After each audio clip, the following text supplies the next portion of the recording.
இன்னைக்கு கிளாஸ் 3 தான் பார்க்க போகிறோம். ஸ்டெப் பை ஸ்டெப்பாக எப்படி ஒரு மேங்கோவை அச்சீவ் பண்ணுறது அப்படின்ற மாதிரி நான் அந்த கிளாஸ் வந்து சொல்லியிருக்கேன். ஸோ நல்லா நிதானமாக பாருங்கள், அப்போ தான் புரியும்.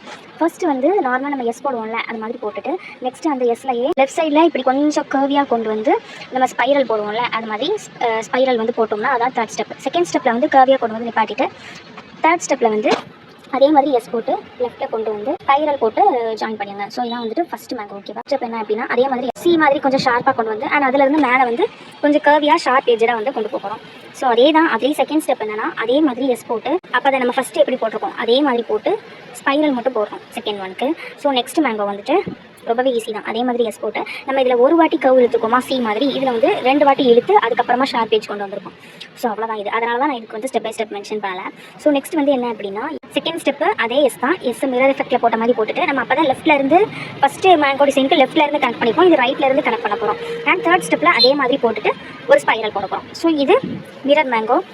நெக்ஸ்ட் வந்துட்டு மேலே போட்டிருந்தோம்ல எஸ்ஸை நேராக போட்டு, இது வந்து எஸ்ஸை தலைகீழ அதை மிரர் எஃபெக்ட்டில் போட்டு பண்ணுற நெக்ஸ்ட் மேங்கோ. இதில் ஒரே ஒரு பெண்டிங் கொடுத்து நீங்கள் ஷார்ப் ஏஜ் கொண்டு வந்தால் போதும். அதில் செகண்ட் ஸ்டெப்பு டபுள் பெண்டிங் கொடுத்து, அதாவது 3 மாதிரி போட்டு ஷார்ப் ஏஜ் கொண்டு வந்து ஸ்பைரல் போட்டுருக்கோம். ஓகேவா? ஃபஸ்ட் ஸ்டெப்பு நம்ம நார்மலாக சி போடுவோம்ல, அது மாதிரி போட்டு செகண்ட் ஸ்டெப்புக்கும் அதே மாதிரி சி போட்டு கீழே கொஞ்சமாக கர்வியாக கொண்டு வாங்க.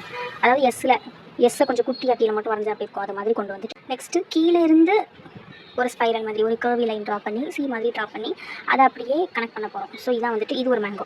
புரியலன்னா இன்னொரு வாட்டி பார்த்துக்கோங்க. அதே மாதிரி தான் இது. சி போட்டு நம்ம அது தலைகீழ போட்டிருக்கோமா அந்த மேங்கோ, இது வந்து ஸ்ட்ரைட்டாக போட போகிறோம். ஒரு குட்டி சி போட்டு அதே மாதிரி எஸ் மாதிரி பெண்டிங் கொண்டு வந்து எஸ் மாதிரி பெண்ட் பண்ணி நெக்ஸ்ட்டு அதை வந்து ஜாயின் பண்ணி விட போகிறோம். இதான் வந்து நெக்ஸ்ட் மேங்கோ.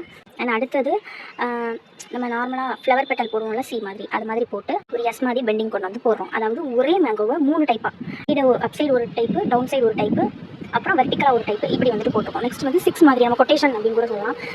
6 மாதிரி பெண்ட் பண்ணிவிட்டு அதை வந்து ஜாயின் பண்ணி ஸ்பைரல் போடுறோம். ஸோ அது பார்க்க 6 மாதிரி தான் இருக்கும். ஸோ இதை கொஞ்சம் பார்த்துக்கோங்க, பார்த்து போடுங்க. ஃபஸ்ட்டு நீங்கள் தனியாக ப்ராக்டிஸ் பண்ணிட்டு அதுக்கப்புறமா வந்து நோட்டில் போட்டு எனக்கு வந்து சென்ட் பண்ணுங்கள்.